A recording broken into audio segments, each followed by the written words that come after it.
Señoras, señores, amigos, amigas, buenas noches. Tras la inauguración ayer de la exposición de Remigio Nieto, abrimos hoy el sexto brumario poético con un homenaje al pintor José Luis de Dios, procurando que todos ustedes disfruten de la excelsa obra y el legado humanista que él nos ha dejado. Lo haremos a través de la poesía, la música, las imágenes y los afectos que sus amigos tuvimos la fortuna de compartir con él. Se trata de poemas o piezas musicales cuya escucha le habían proporcionado a él en algún momento la emocionada experiencia de lo mejor, lo más verdadero y cabal que puede dar de sí la condición humana. A esa forzosamente breve selección de hermosas páginas y obras le sumaremos algunos de los cuadros y gestos de José Luis y también ciertos versos inspirados en su obra pictórica o que la rememoran. Pero permítame que antes de nada manifieste el agradecimiento de la Fundación Cuña Casasbellas a cuantas personas e instituciones hicieron posible que hoy estemos aquí, por sexto año consecutivo, celebrando la poesía, el arte y el hallazgo de lo dignamente humano. Gracias también a las personas que vamos a intervenir esta noche desde el escenario: Tomás Camacho, Daniel Domínguez García, Manuel Rivas y yo mismo. Y un abrazo muy fuerte para Esther Casal, compañera de José Luis. A todos nuestra amistad, nuestro cariño y nuestro reconocimiento. Pero también, en nombre de Esther y de los familiares de José Luis que hoy nos honran con su presencia, y en nuestro propio nombre, el mayor agradecimiento para todos ustedes, pues su presencia da sentido a este homenaje. En el ánimo de celebrar el centenario del escritor Albert Camus, la Fundación Cuña Casasbellas decidió a principios de año colocar este sexto brumario poético bajo el signo de Sísifo.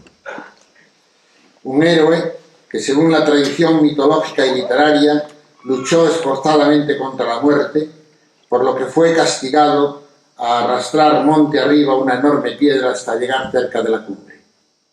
En ese momento, el impúdico peñasco, así lo adjetiva Homero, se le escapará de las manos para rodar imparable ladera abajo hacia el infernal valle de partida. Sísifo tendrá entonces que volver sobre sus pasos, cargar de nuevo la pesada mole y reiniciar desde el mismo punto que antes el esforzado ascenso. Sin embargo, pese a la crudeza del castigo, el condenado está muy lejos de haber sido vencido nunca. Pues Sísifo, invicto y redimido por la conciencia de su sufrimiento, continúa incansable, ahora en nuestra memoria y entendimiento, su imperecedera lucha contra la injusticia de la muerte. Pues todos los mortales estamos en este castigo implicados. Todos, Sísifo y nosotros. Todos somos esforzados caminantes hacia alguna cumbre, hacia algún valle, siempre con el fardo de la existencia a cuestas. Así pues, bajo este signo, abrimos las puertas del brumario poético en memoria de José Luis de Dios, quien falleció el pasado 1 de agosto en Tui. Por más que sus amigos aquel funesto día nos negamos a reconocer a la muerte ninguna victoria sobre él o nosotros, y por más que la pérdida de nuestro admirado compañero nos hubiera embargado de dolor y su ausencia física nos apene para siempre. Hace 1000 años, en algún lugar de Asia, la poetisa Li Qingzhao escribió una canción a la ausencia de un amor amigo.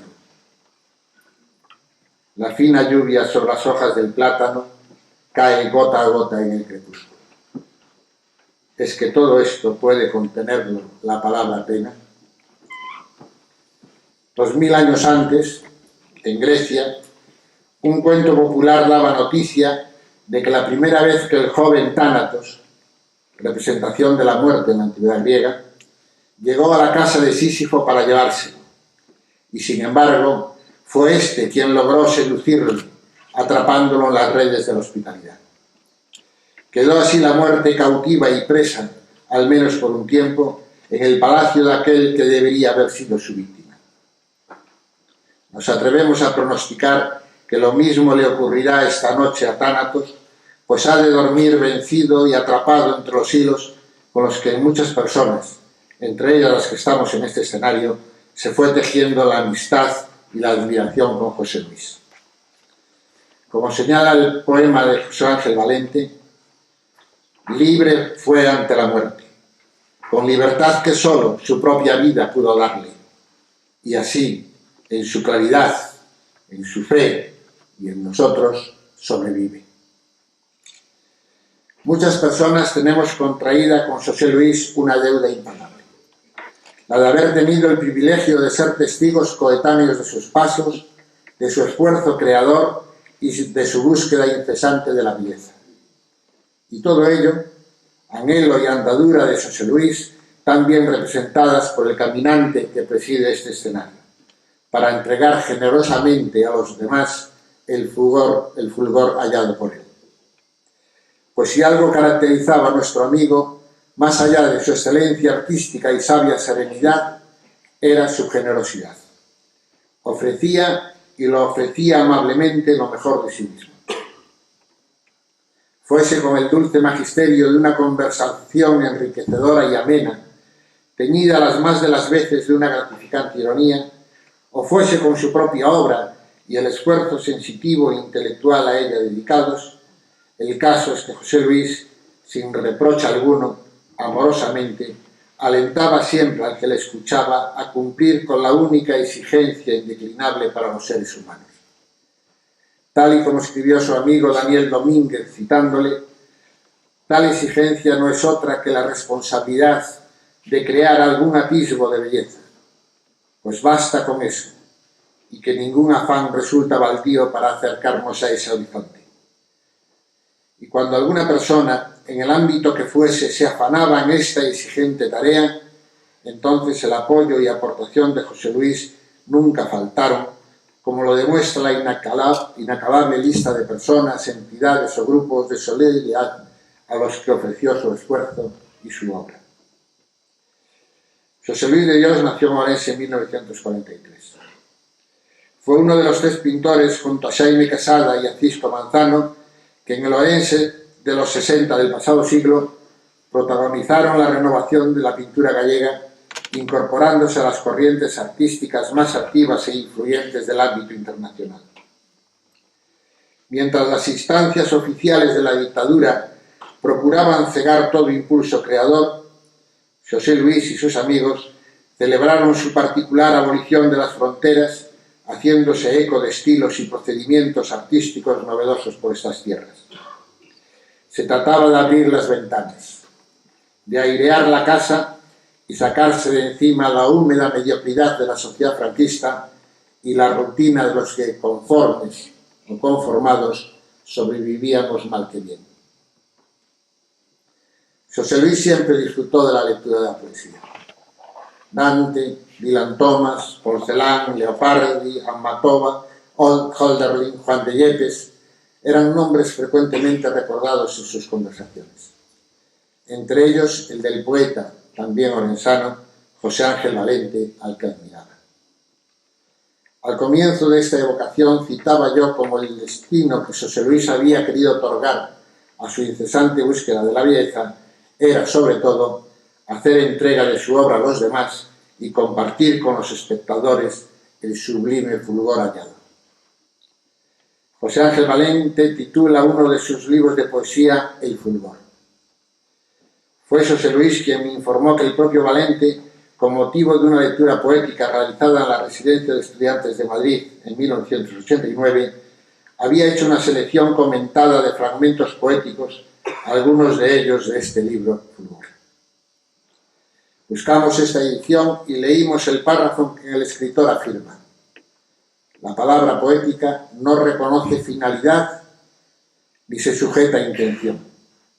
No comunica propiamente, convoca o llama hacia el interior de sí misma, y así la poesía se hace o es experiencia de la interioridad de la palabra.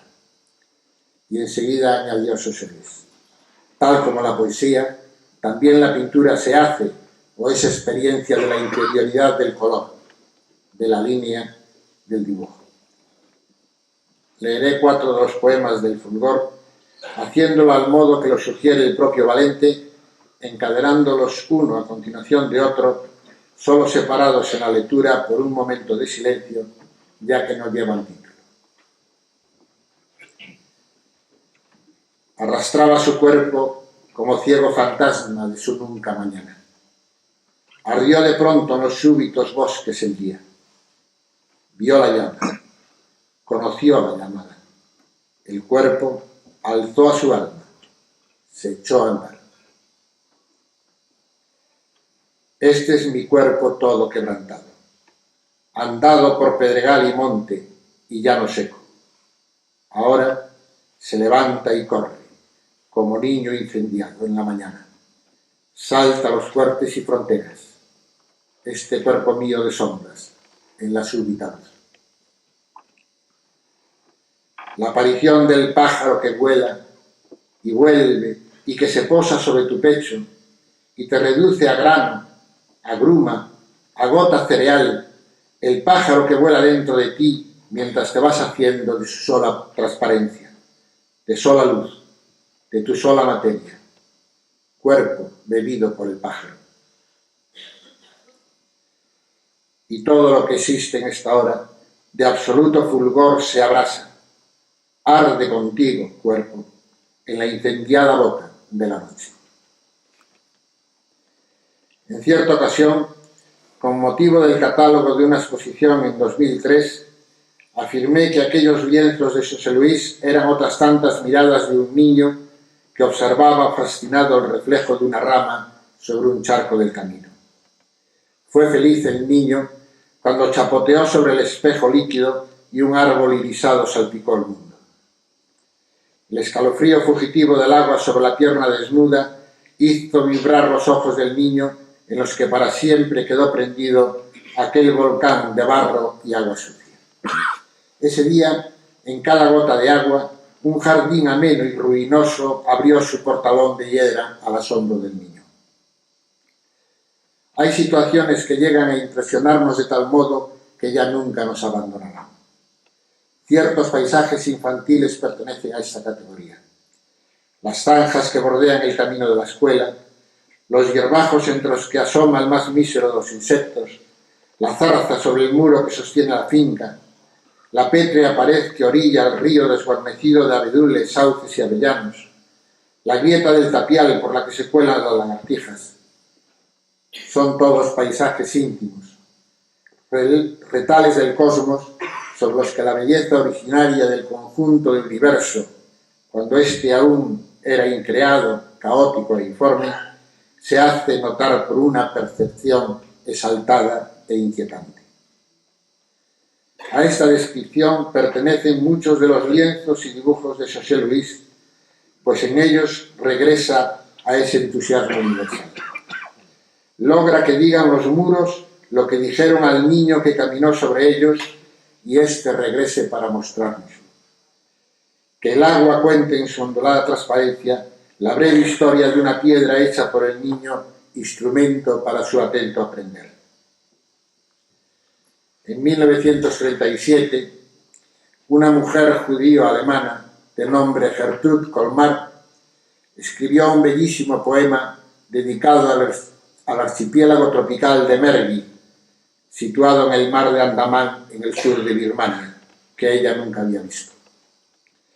El poema se desencadena a partir del recuerdo infantil de un atlas escolar en el que los distintos países están coloreados en fuertes y contrastados tonos y en el que las islas Mergui, a los ojos de la niña, aparecen como un racimo de huevas de pez. En la escuela, la niña Gertrude iba poblando aquellas islas de animales y plantas de los que apenas conoce algo más que el nombre o sus representaciones en láminas y cromos, a menudo exóticas.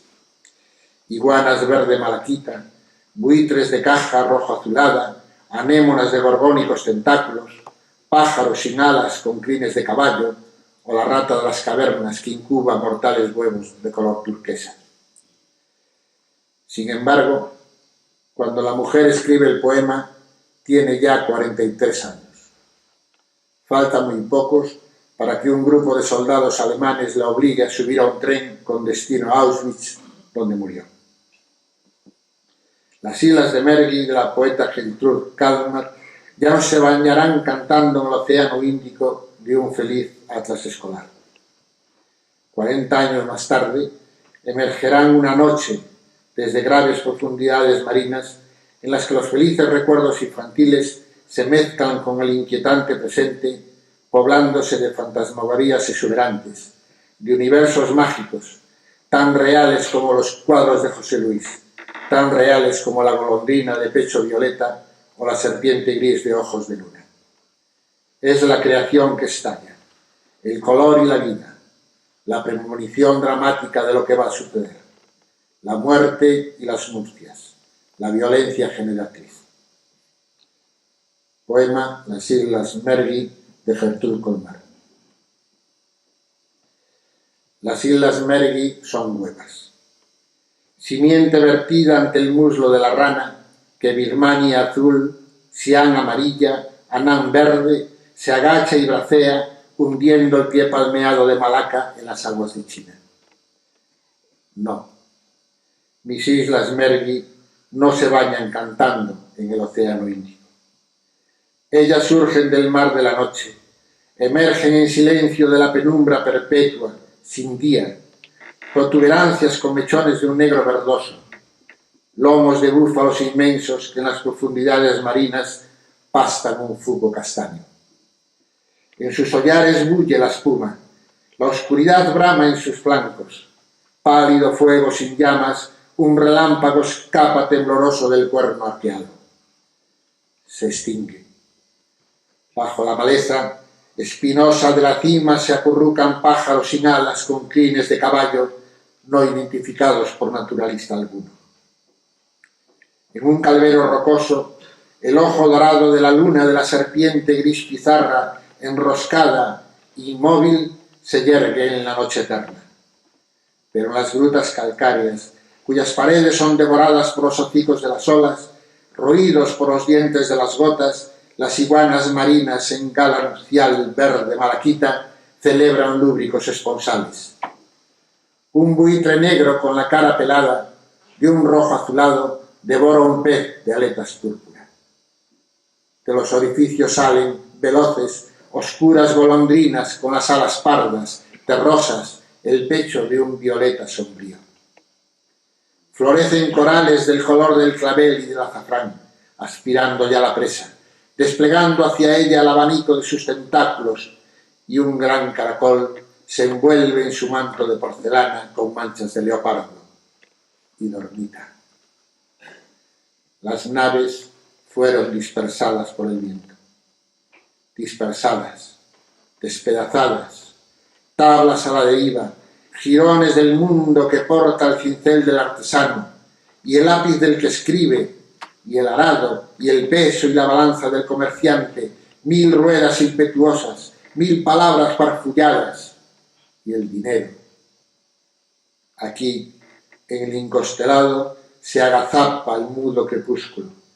Lejos del tierno lamento lunar, de los cantos del sol abrasadores, resplandecientes, la tierra sueña. Envuelta en el murmullo de los belfos, goteando sal de una nodriza ya viejísima. Un resplandor mate, blancuzco, medita. Solo animal y planta. Extraña rata de las cavernas que incuba un huevo del color de la turquesa, jaspeado de gris belladona, cuyas vallas de tinta sumen a quien las come en el sueño de la muerte durante todo un año. Pero nadie se molesta en recogerlas. Silencio. Ser todavía, sin hacer. Allí donde los pámpanos prendidos con magros brazos estrangulan los tallos minúsculos, imbricados bajo el plumaje de la acacia, el fruto solitario surge de la vaina verde profundo, largo y redondeado, enhiesto, hinchándose en desnudo carnal rubor. Espera, hasta que unos labios de aliento dulce, sensual, espera. Susurrando, palpan entre la espesura, tocan, se estremecen, envuelven, tiembla, y las vetas ocultas en la carne del fruto derraman la semilla procreadora. Habremos de dejar que las islas de Mergui, en el fabuloso mar de Birmania, que la escalera, el prado, el pajar, el árbol solitario, los bustos de las dulces jóvenes en los cuadros de José Luis rumoreen ante nosotros su extraña sabiduría. Aquella que entusiasmó al niño y le enseñó a crecer, a vivir del único modo que es posible hacerlo, compartiendo el fragmentado habitar en el mundo de nuestra especie como el de los objetos y seres que nos rodean. Este modo del habitar es el encuentro con la belleza, el encuentro con la belleza que José Luis nos regaló.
das obras de Nabokov titúlase Fala Memoria. Se a miña memoria falase, en boa parte dela tería que referirse a José Luis de Dios. Se un tivera que trazar os vieiros da vida, un deses carreiros inevitables, pasa por José Luis de Dios. Se un tivera que definir o significado dese vieiro, tería que falar dun milagre. Se tivera que cifrar ese milagre, só podo botar man da palabra dádiva. Só así pode imaginar con certa exactitude o que significa para min Xosé Luis de Dios. A estas alturas, un se sorprende, ás veces, despois de ver unha película, pensando en que lle contaría eu a Xosé Luis de Dios esa película. Cando un lee un libro, imagínase pensando que destacaría dese libro para contarlo a Xosé Luis de Dios. Se un ve unha pintura, abolla un montón de preguntas que un lle faría a Xosé Luis de Dios. Eu coñecí a Xosé Luis de Dios nun día feliz por telo coñecido en 1982. Xa pasaron casi 30 anos. Digamos que máis da metade da miña vida de alguma maneira está vencellada a él. Pero José Luis era un creador de constelacións. Ademais de un pintor, era un narrador. E como lle gustaba compartir aquelo que él, creo que se pode decir así, o facía feliz, intentaba que todos participaran desa felicidade. Moitas veces, cando evoco o que eu vin con él, evoco chamadas súas, ou de Esther. É imposible evocar a presencia de José Luis de Dios sin evocar tamén a presencia de Esther. Chamadas súas donde contaban a experiencia extraordinaria de estar contribuindo á edición das obras de Manuel Cuña Novás, cos que eles chamaban os brumarios, porque eles iban poñendo nomes ás súas constelacións. Entón, había os brumarios, a nós chamábanos os Danieles. Ao longo da miña vida, de alguna maneira, podemos decir que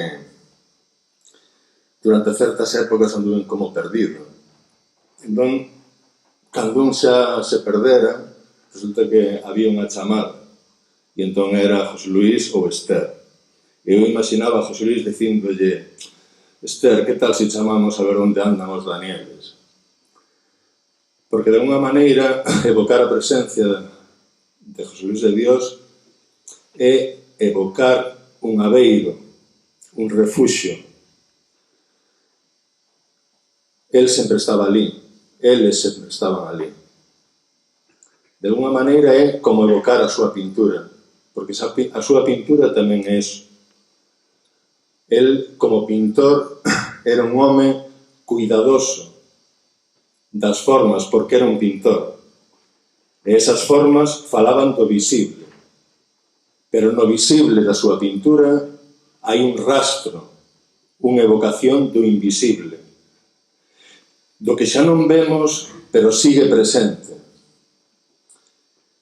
De alguna maneira, a súa pintura é a conxugación da memoria e da promesa, do tempo perdido e da esperanza.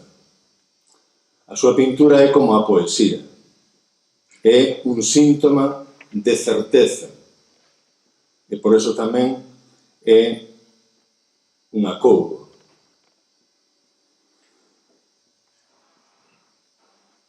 Algúns dos momentos máis memorables era cando ele evocaba a súa infancia, moitas veces a través de algún cuadro del. Ele era un home que lle costaba moito aceptar, quizá aceptar non sexa a palabra, pero que me vades a entender. Lle costaba moito falar da súa propia pintura. Pero cando un conseguía, de alguna maneira, abrir unha brecha na súa resistencia, entón saía a relucir ese neno que creceu nas ribeiras do Barbaña. Cuidadiño, nas ribegós do Barbaña, como decía Borrajo. E entón evocaba eses momentos nunha treboada onde a súa nai estaba planchando e de repente sentíase como un temblor que a inmobilizaba e esa imaxe abollaba moitos anos despois nalgúna das súas belísimas pinturas. Outro deses momentos memorables, incluso recientemente, a José Luis, basta ver os seus cuadros. Lle encantaban as mulleres. Unha das cousas que máis lle agradece a vida é poder estar con el durante todos estes anos e ter mantido moitas conversas sobre as mulleres, sobre a beleza das mulleres. Só que a beleza da muller en José Luis de Dios era unha viaxe no tempo. El, de alguma maneira, se encargou de que ano tras ano eu me fora reconciliando con Tui. El era consciente de que Tui e eu somos como un matrimonio difícil. Quero decir que ao longo da miña vida, o lugar da miña infancia, estuvo máis tinguido de odio que de amor. Pero eso xa se encargaba él. Entón, a veces, estando pola corredera, el miraba pasar unha moza. E entón, lle mirábamos os andares, e entón, de repente, el empezaba a falar de como eses andares remitían a uns devanceiros, as raíces campesiñas desa moza. E de pronto era como se Tui desaparecera, este Tui do presente, e aparecera outro Tui mítico, máxico, que agromaba do relato que estaba facendo José Luis de Dios a partir de unha moza que iba paseando pola corredoira. Obviamente, José Luis de Dios non solamente foi un amigo, tantas veces un pai, foi tamén un mestre. O meu mestre. Hai un ano, unha cousa así, escribín para outro lugar un texto do que vou a ler un fragmento, porque pertenece a un período capital, porque me parece capital o momento en que un pintor decide que xa non pinta máis. Todos os que queríamos non nos resignábamos a que deixara de pintar, pero de alguna maneira tiñamos que aceptarlo. Era como algo así como si se quedara sin pintura. Pero non nos resignábamos porque a pintura en José Luis de Dios iba máis alá das mans, dos trazos, é dicir, impregnaba todo o seu ser. Por iso, ven a conto mencionar un sucedido que me contou Enrique Conde. Cando José Luis de Dios era un rapazote, a nai quería que estudiara magisterio, porque claro, xa se sabe que o porvir dun pintor nunca está claro. E entón levou no asunto o gran artista Pepe Conde a dicirlle que, a ver se convencía o rapaz para que estudiara magisterio e deixara de... E entón Pepe Conde dixolle: mire, señora, usted tranquila, usted quere que o seu fillo sea mestre, non se preocupe, o seu fillo vai ser mestre. O mellor non mestre de escola, pero mestre fixo. Pois ben, sobre ese mestre que nun momento dado deixou a pintura de lado, recordo unha un paseo con el pola Alameda de Tui e eu trataba de indagar nese misterio en donde el tiña decidido deixar a pintura de lado, afastarse dela. E este texto que os vou a ler evoca ese momento e reproduce en moitos casos palabra por palabra o que el me dixo aquel día. Está escrito en presente porque fai referencia a aquel momento e creo que é o tempo verbal que máis lle cae a este acto que estamos hoxe celebrando. Dice así: no se cansa de repetir que él no es un artista. Un artista es un trapecista, un malabarista, un equilibrista. Él apenas viene siendo un pintor. Y la pintura es otra cosa.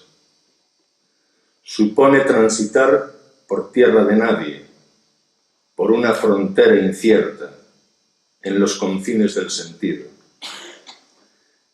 Llegados aquí, evoca e invoca a Hölderlin, que se adentró en los territorios remotos de la conciencia, por donde los geógrafos no se aventuran y la razón extravía su asiento, donde la realidad pierde consistencia y las imágenes adquieren visajes desgarrados.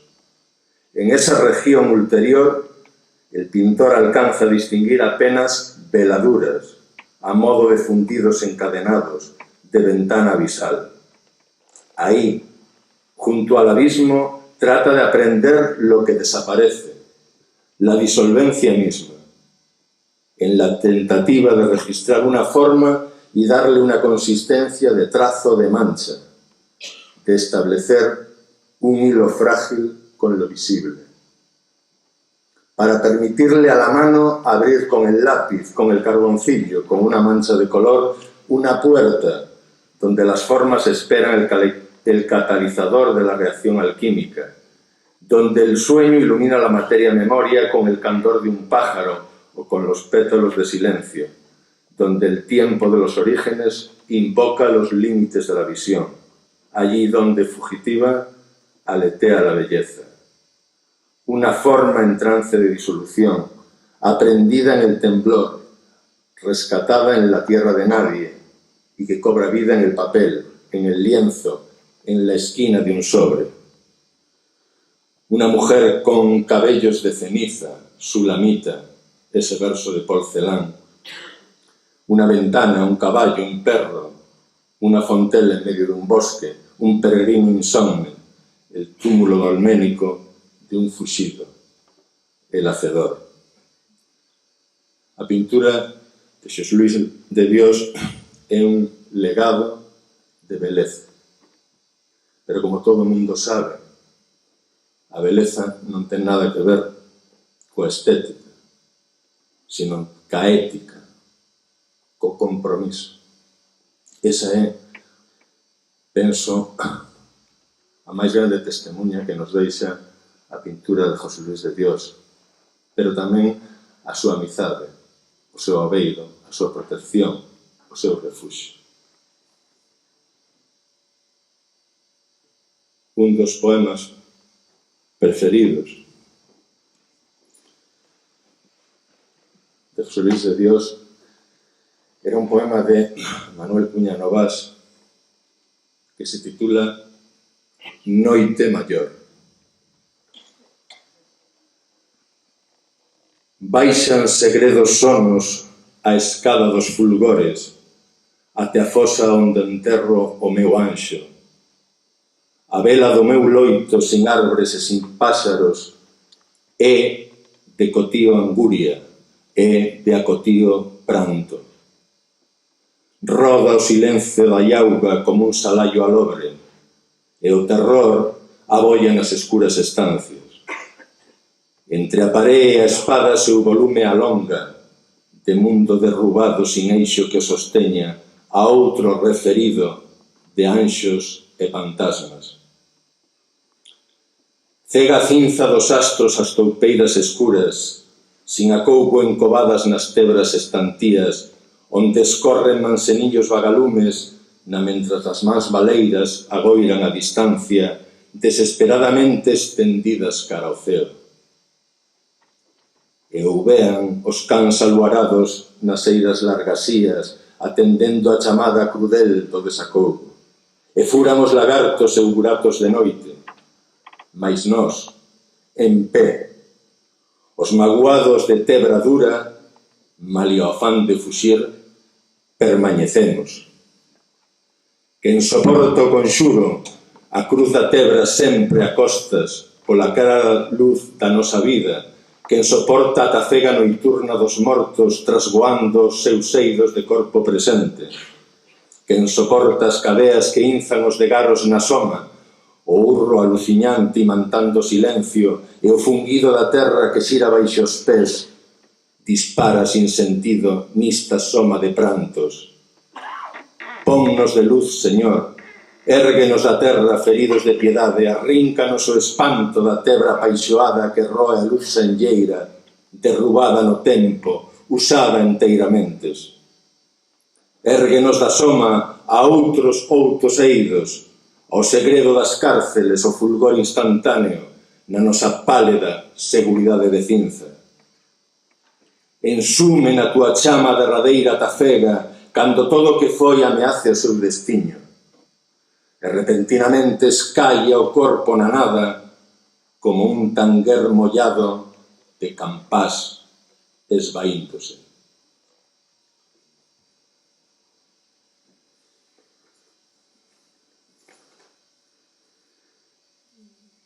Unha amiga moi querida de José Luis de Dios e desta casal, e tamén nosa, é a poeta brasileira Vera Pedrosa, que escribiu algúns textos para algún catálogo de pinturas do mestre, que o mestre ilustrou con algunhas viñetas que ela chamaba espaguetis.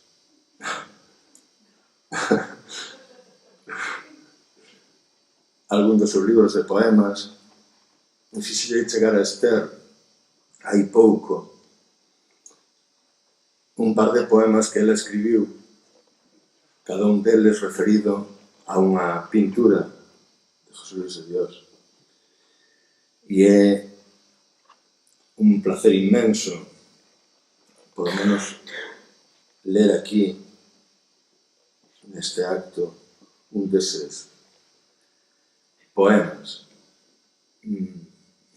Evidentemente tedes que disculpar que un non sea precisamente un especialista en fonética brasileira ni portuguesa, pero creo que o poema é tan fermoso que, como toda a fermosura da poesía,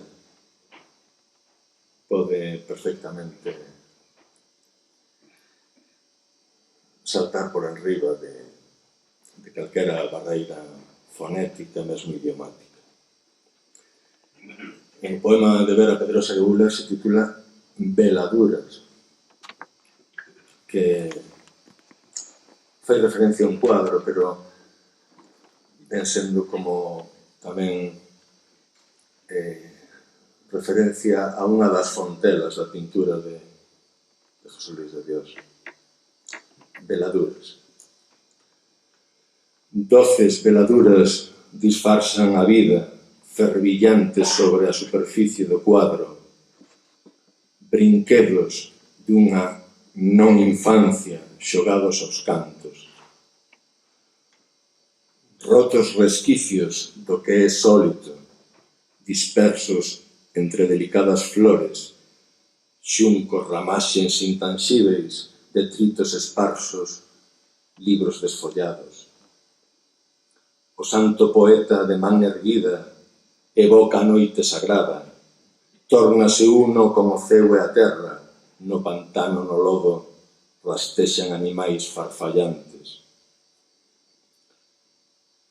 A muller amada se entremostra pensativa, seu paso un leve bálsamo, seu rostro bendisao, súas mans que toman e. Amantes enlazados arúspides pensativos, encérrase en devanellos, en pensares en que non o cedemos. Andarillos e seus caxados encarnan o misterio. No universo ese, o misterio bate en cheio, o misterio arrebata.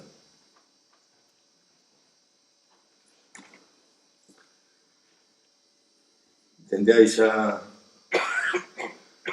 bastantes anos, cada vez que visitaba o mestre, o atopaba no seu sillón, e tiña sempre cerca algúns libros. É imaginable o maestro sen libros ao redor. E tamén é imaginable o maestro que, ao acabar a conversa, non che dixera levo. Un deses libros que el tiña moi a man era o cuaderno de versións de José Ángel Valente. Tiña algúns poemas suliñados de unha forma moi discreta. Un deses poemas favoritos e algún verso pasou a un dos seus dibuixos é un poema de Ilan Thomas que se titula, na versión de José Ángel Valente, "Y no tendrá dominio la muerte". Gustáballe tanto ese poema que, como noutros casos, de cando en vez lle pedía a Esther que yo lera en inglés, na súa lingua original. Eu vou por ler este poema na versión de José Ángel Valente. "Y no tendrá dominio la muerte". Y no tendrá dominio la muerte. Los desnudos muertos se confundirán con el hombre del viento y la luna del oeste. Ya roídos sus huesos y desaparecidos, aún tendrán estrellas en sus manos y a sus pies.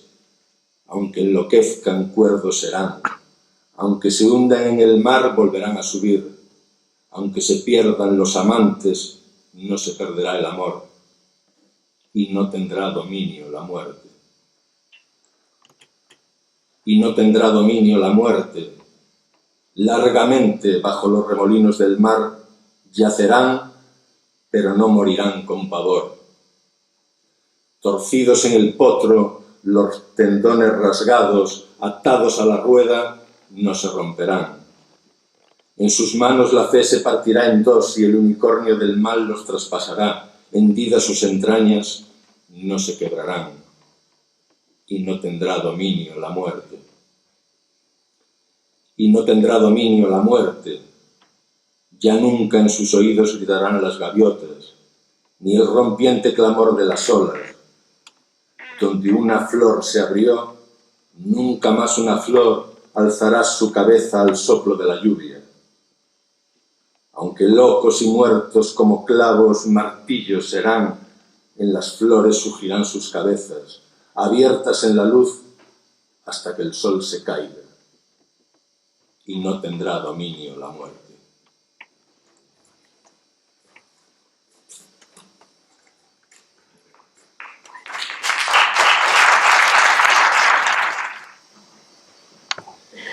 Hola, boas noites. Grazas a todos por estar aquí. Vamos presentar unha pequena peza audiovisual sobre a obra de José Luis de Dios. Parte dun texto que escribiu Daniel Domínguez, meu pai, sobre unha obra de José Luis, sobre unha pintura. Este texto foi para un catálogo, o texto chamábase A cita segreda, iba sobre unha pintura que se chama No berce do río, que representa unha muller deitada na propia ribeira do río e que ten un poder evocador enorme. Esa pintura creo que contiña un poema, e o poema que escribiu meu pai contiña unha película.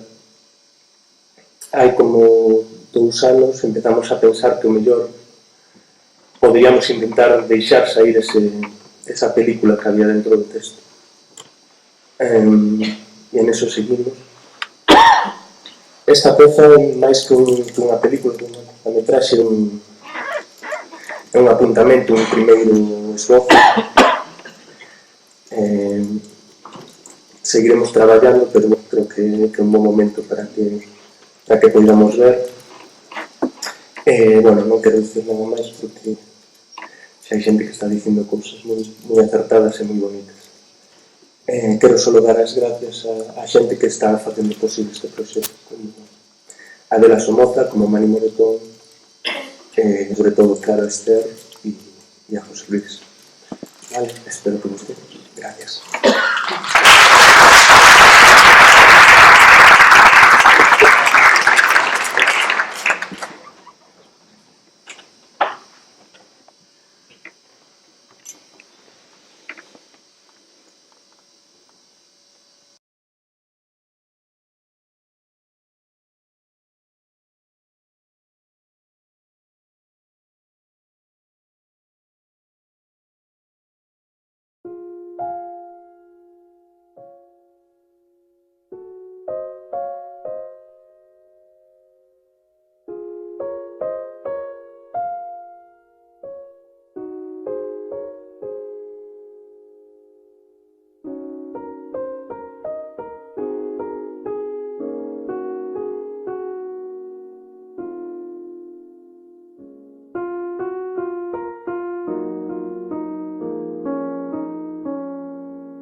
Bueno, boas noites.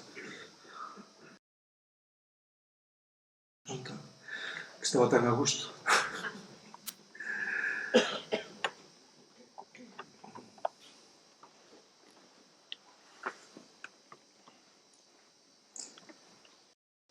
Bueno, vixéronse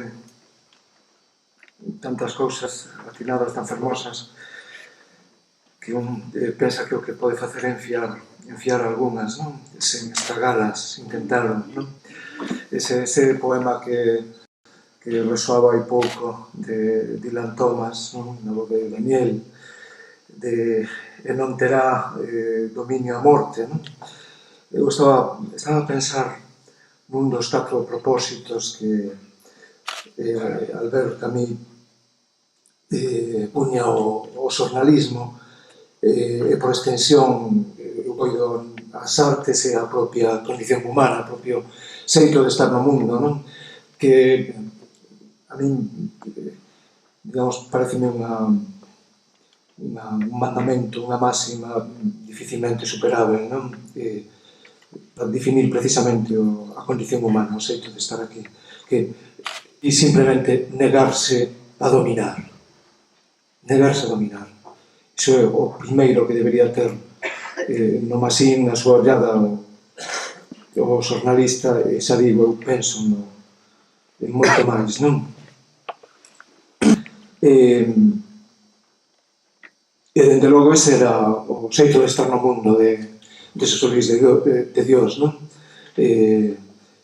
Significa, ademais, cando falamos de negarse a dominar, todo, é dicir, non pecha un camiño, senón ao contrario. O que fai é abrirse doutro xeito ao universo, non? Hai como dúas olladas contrapostas no mundo, digamos, que poden seguir dúas olladas arquetípicas, non? Que penso que se notan en calquera eido, non? Da actividade humana, e tamén que se perceben nada máis achegarse ao carácter dun individuo, non? Esas dúas olladas contraposta estarían representadas, unha delas sería a ollada depredadora, a ollada, por exemplo, do falcón, a ollada da águia, por lo tanto tamén se é do falcón, do seu dono, daquel que practica a arte da cetrería, non? Que se é a ollada dominante ao longo da historia, dende logo tamén se cadrouse nestes tempos, non? É unha ollada que ven definida por ter un ángulo de visión moi reducido, entre 60 e 90 grados, pero de unha grande precisión. É a ollada que necesita o cazador, ese ollar cismático que o que ten, o que pretende, o que procura é apreisar o seu obxecto de desexo, de dominio, de posesión. A ollada contraposta sería a que se nega a dominar, non? E estaría encarnada na natureza, pois, entre outros seres, pola arcea ou becada, non? Esa ave tamén coñecida como a sentinela do bosque. É unha ollada que, ao contrario da do falcón, ou da águia, ou do ser depredador, que ten moita precisión, mas tamén ten moita área de cegueira, non? Ve moi ben eses 90 grados, mas non ve o resto, nin o ve nin interesa, non? Porque está outra cousa. E esta outra ollada, a da sentinela da fraga ou do bosque, justamente abrangue case os 360 grados e interesa de todo, non para dominar, senón para estar ao acceso, para proteger. Por iso, cando está inquieta, cando a arcea se move, o resto da existencia, o resto do bosque sabe que se achega un perigo, unha ameaza. esa ollada da Arcea protese a todo o resto. E a ollada de Xosé Luís, non? Vemos, eu estaba a mirar, non, estas imaxes que saían aí, son tamén moitas delas imaxes que están aquí neste libro que é algo máis que un libro, que caderno de arte, que é un peto de ánimas, que está cheo de vida, claro. É tamén un libro de luz, non? É tamén o lugar do segredo, non? Porque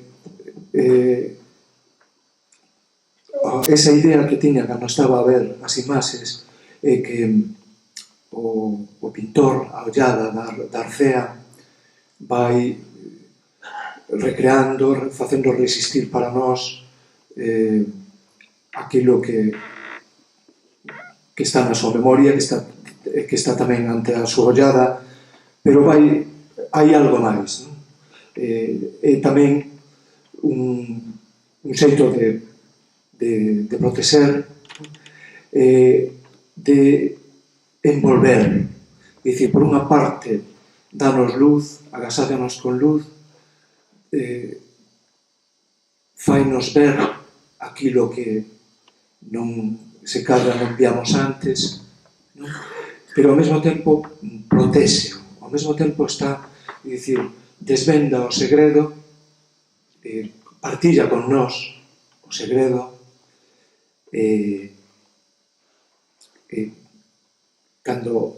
pero tamén hai como unha amplicidade de dicir, pero fixadevos, isto é o que hai cando ninguén nos domina, cando ninguén nos está a ver, non?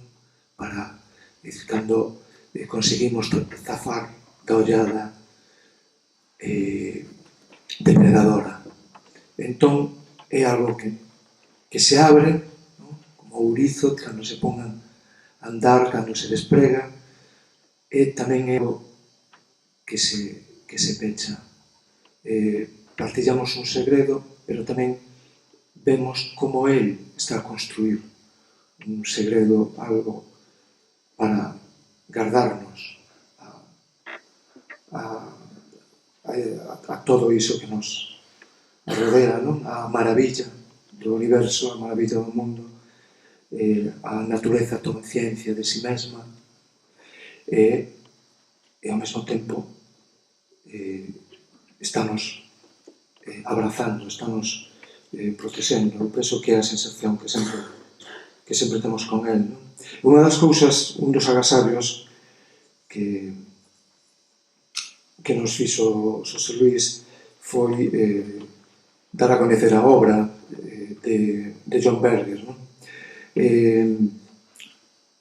Un dos seus textos teóricos, digamos, que non é aceitado falar de teoría, senón dunha superación sempre da teoría da poética, unha loita contra as abstraccións de John Berger. Son as 12 teses para a economía dos mortos. Eu vou lembrar só algúns anacos que penso que acaen de quen estamos a falar hoxe aquí. Porque a tese que eu defendería é que realmente a morte de Xosé Luís é parte dunha estrategia para protexernos. Di a primeira tese desta economía dos mortos, os mortos arrodean aos vivos. Os vivos son o centro dos mortos. Nese centro están as dimensións do tempo e espazo. O que arrodea o centro é atemporal.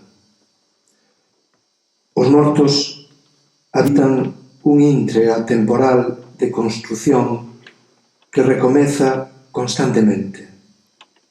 A reconstrución é o estado do universo en todo intre. De acordo coa súa memoria da vida, os mortos saben que o intre de construción é tamén un intre de caída. Dado que viviron, os mortos nunca poden ser inertes, non poden estar quedos. Se os mortos viven nun tempo atemporal, como poden ter memoria? Todo o que lembran é que se foron precipitados ao tempo, como pasou con todo o que existiu ou existe. A diferencia entre os mortos e os que naceron é que os mortos teñen esa lembranza. A medida que aumenta o número de mortos, a memoria tamén medra, tamén leveda. No mundo dos vivos hai un fenómeno equivalente pero oposto. En ocasións, os vivos experimentan a temporalidade, tal como se revela no soño, na éxtase, en intres de perigo extremo, no orgasmo e se cadra na experiencia da morte.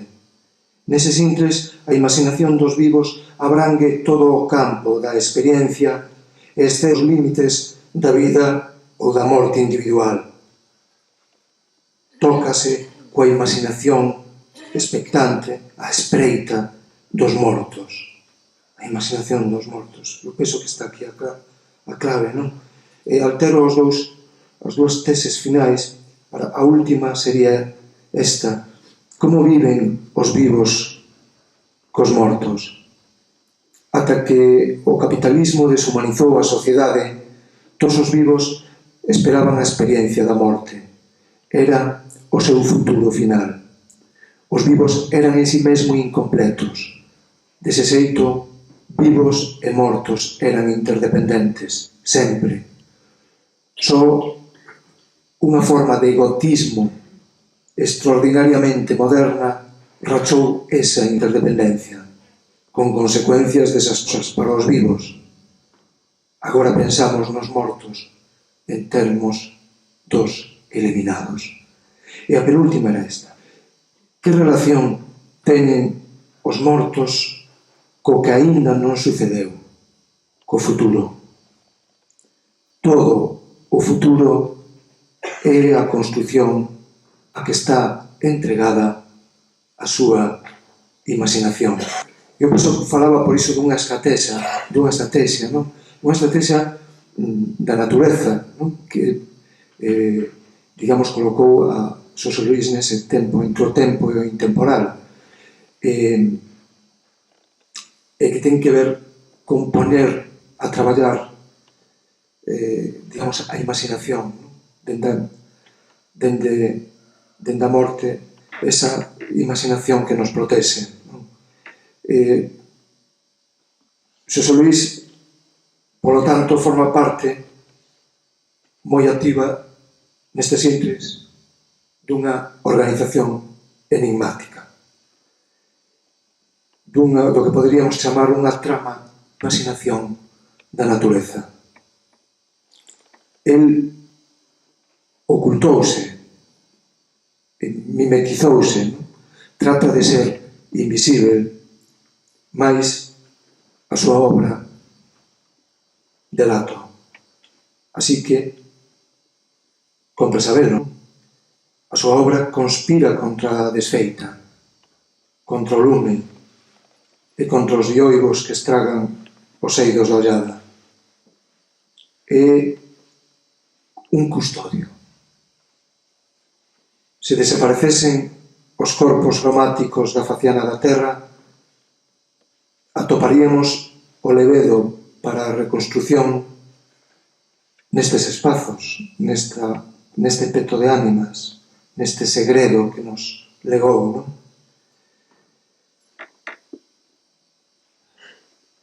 El fálanos dende unha melancolía que interroga. Que estás a ver, meu? Que pasa? Que pasa aí dentro? Dentro de onde? Pois dentro do cadro que saes ti, dentro do cadro que sodes vos. E algo está a suceder nestes cadros e non é un suceso menor. Non é un signo circunstancial dictado pola moda. Esa é a condición da súa herdanza, da súa obra, non?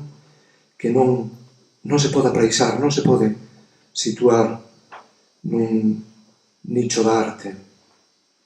están nunha metamorfose permanente. E como na cantiga dos opostos de John Keats, velaí os alegres risos no medio do trono, a beleza da mañá e os restos do naufraxio, o neno que xoga coa cadeira, as serpes que asubían baixo as rosas. Estes cadros non tratan de, non reflicten, non representan. Agora son.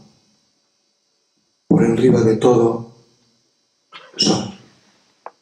Son corpos, son paisaxes, son seres, son paixóns, son campos de batalla, son misterios. Tamén é misterioso o que está a suceder coa nosa ollada cando os miramos, porque son cadros para entrar en loita. Os teus ollos senten, os teus ollos escoitan, como quería Paul Claudel, mas non fican aí. Están a loitar, están a traballar, forman parte xa dos eidos do desexo ou do pabillón da morte. Son ollada fértil, son sombra, son da estirpe do corvo que non volveu onda Noé, como a pomba volveu. Esa historia que nos contaban na igrexa, que Noé, cando o dioivo iba menos, soltou a pomba e soltou un corvo.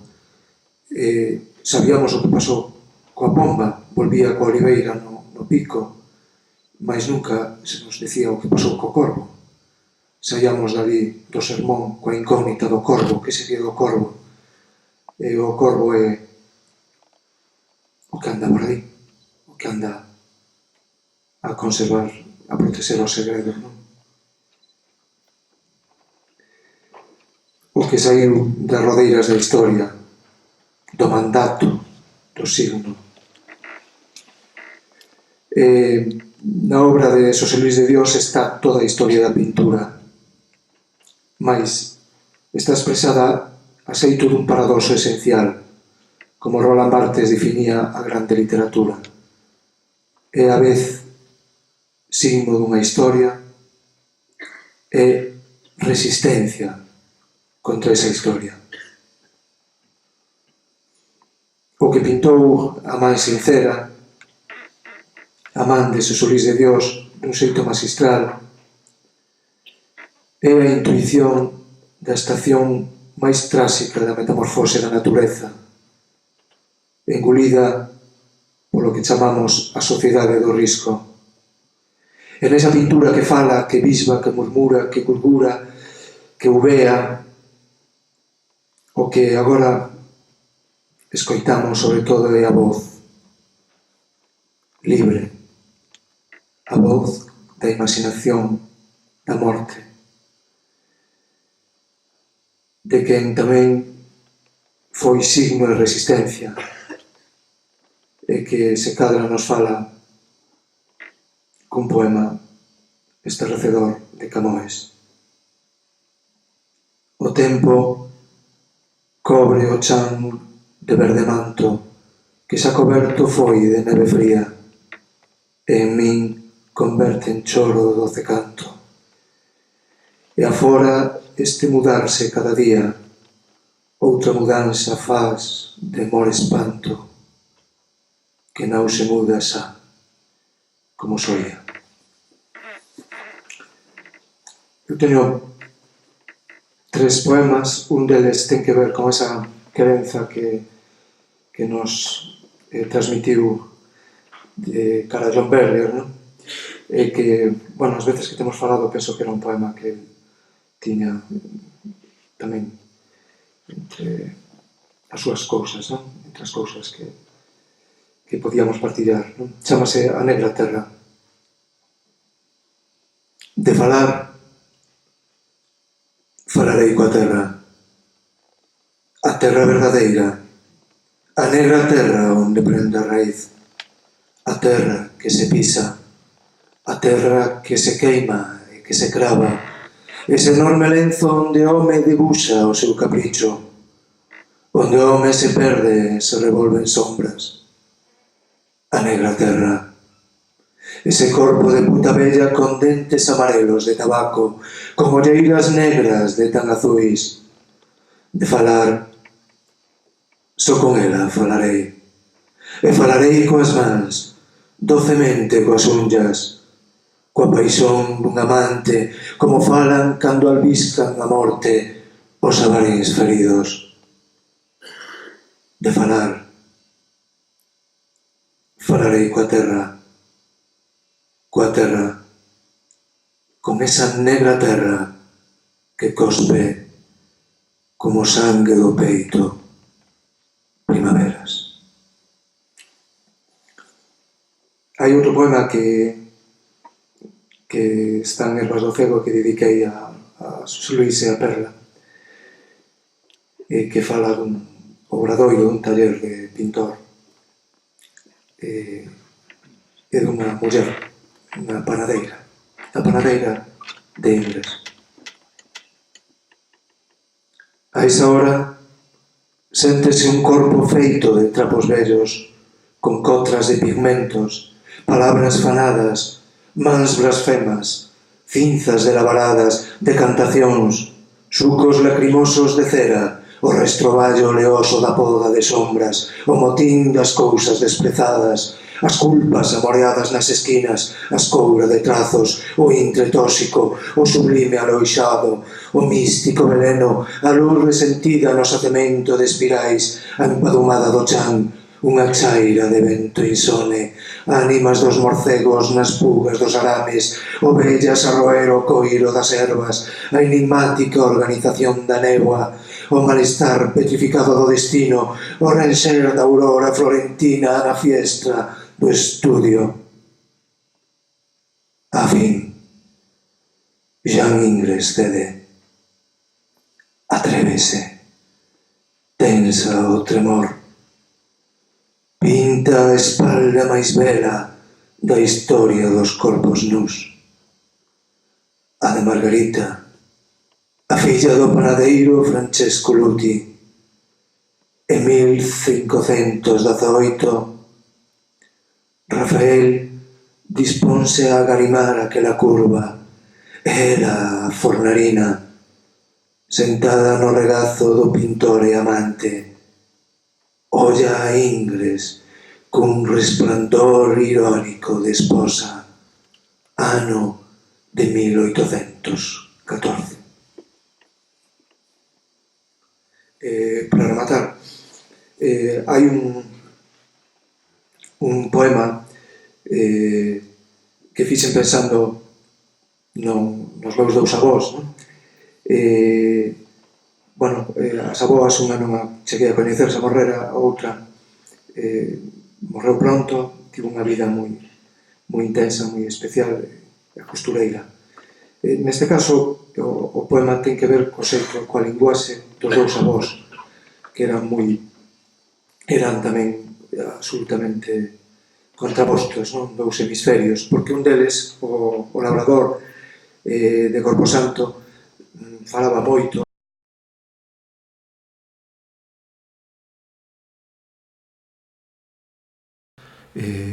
Estaba algún neno, por exemplo eu, perto, e pensaba que cando puña en marcha aquela dinamo da linguaxe, que o meu avó ia despegar dun intre a outro e sair pola fiestra, non? E outro, avó carpinteiro, era pois todo o contrario, era un home silandeiro, moi silandeiro, que prácticamente para expresarse utilizaba, ademais dos silencios, utilizaba unha onomatopea, non? Unha expresión, unha exclamación que era universal, que era bo. Bo.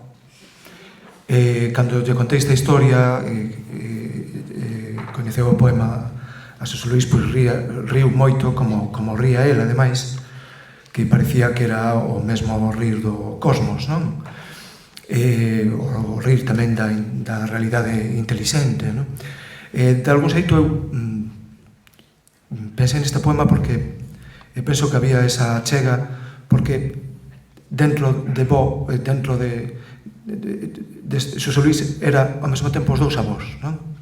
Era ese que era quen de falar só, de comunicarse cos cosmos e tamén de vivir nun silencio fértil, nun silencio amigo, non? Que acompañaba moito. Esta dualidade estaba tamén nel, así que aí vai o Bo por el. Era dun andar lento, pensativos pés escrutadores, dun home sorprendido de estar vivo. A derradeira obra foi a máquina asombrosa, un carro do país extraño aos nosos ollos como unha aeronave medieval que el construiu nun furancho urbano. Era o tempo de ir á lúa, de pisala, ferrala, mais el mediu o transporte para traer o val, a lúa, polas rutas do esterco e máis das algas. Dicía, bo, bo, bo, bo. Dicía, bo. Tamén facía esquinas, xusto o ángulo que necesita un home para que non lle dispare a historia polas costas.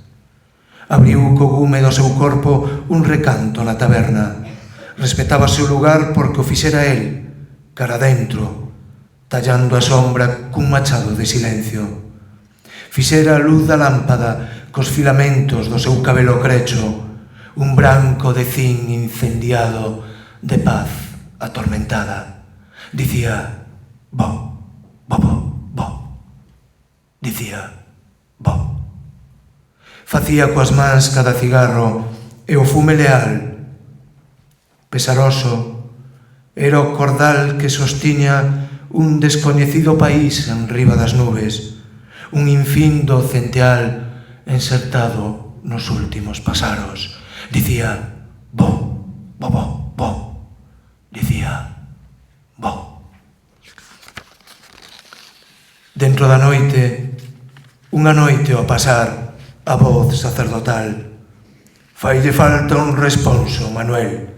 E el subiu ao alto de si mesmo, a derradeira voz na derradeira estada. Bo. Amei aquela música, o gorgolexar da soidade, os dedos sinceros a apañar os dentes do leite que morderon o seo, os osos miúdos do son tumefacto, os borboriños que abrollaban do chan, o escac dun jazzman. Dicía, bo, bo, bo, bo. Dicía, bo. Nunca nada pediu.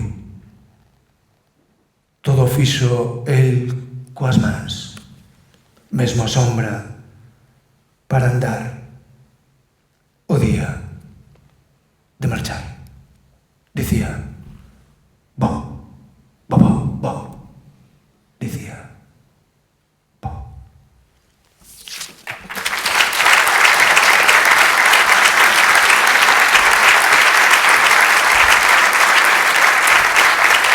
Gracias.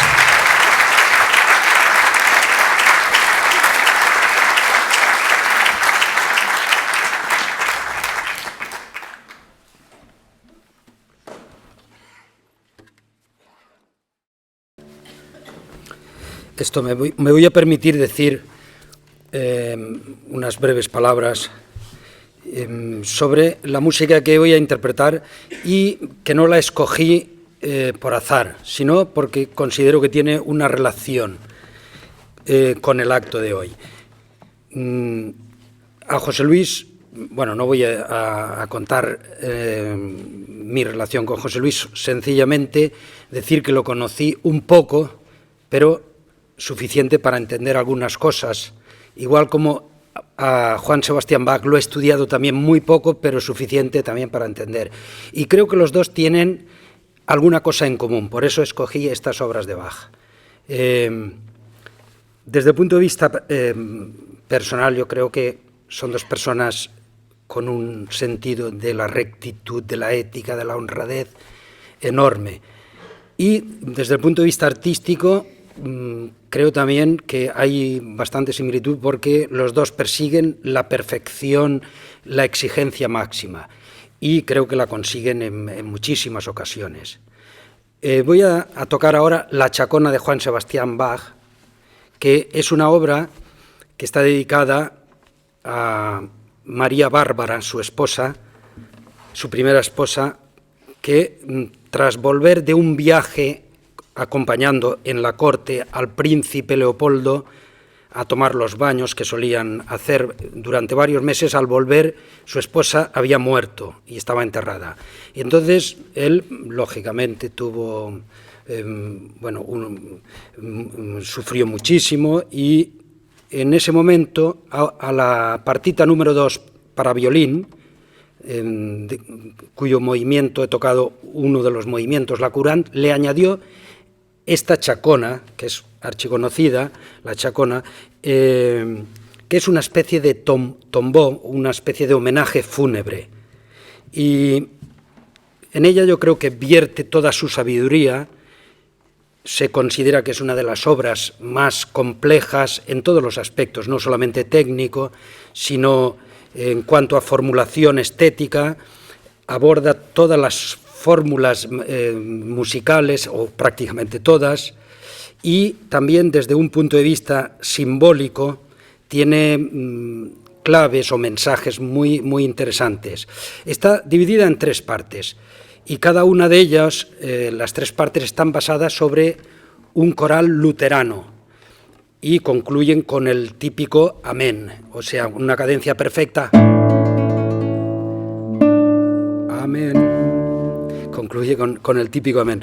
Pero cada una de ellas también, como digo, estaba basada en un coral luterano, y la primera es un poco la desesperanza aquí han hablado de la muerte que no nos puede conquistar, es un poco la resignación de alguna manera por esa muerte inevitable.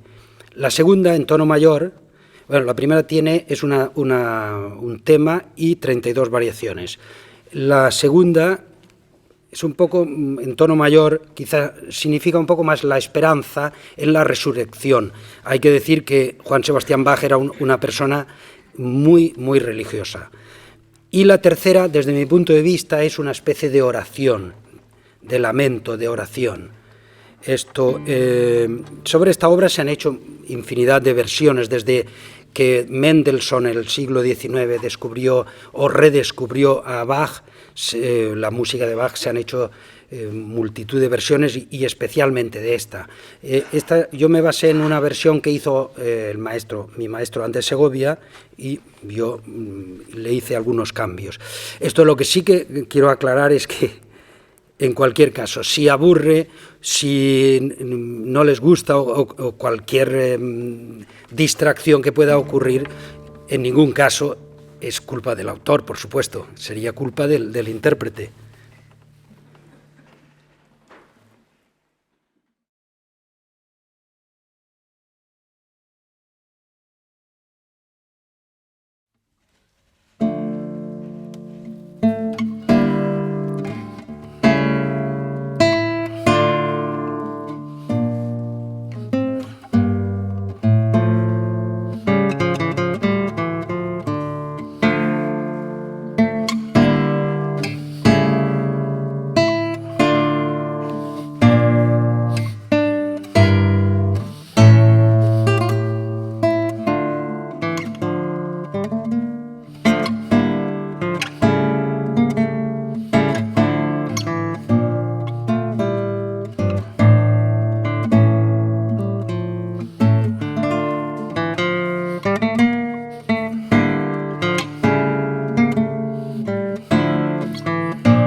Bueno, ponemos punto final a este acto que quisiéramos interminable.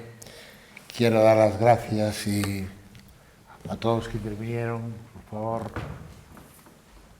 Daniel,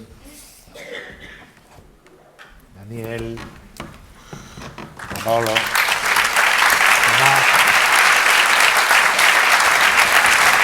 Tomás.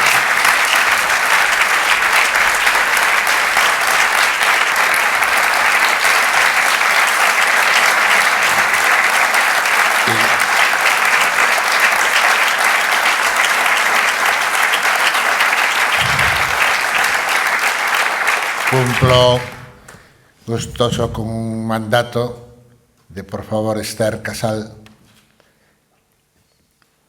Queremos agradecerle a Esther su presencia entre nosotros.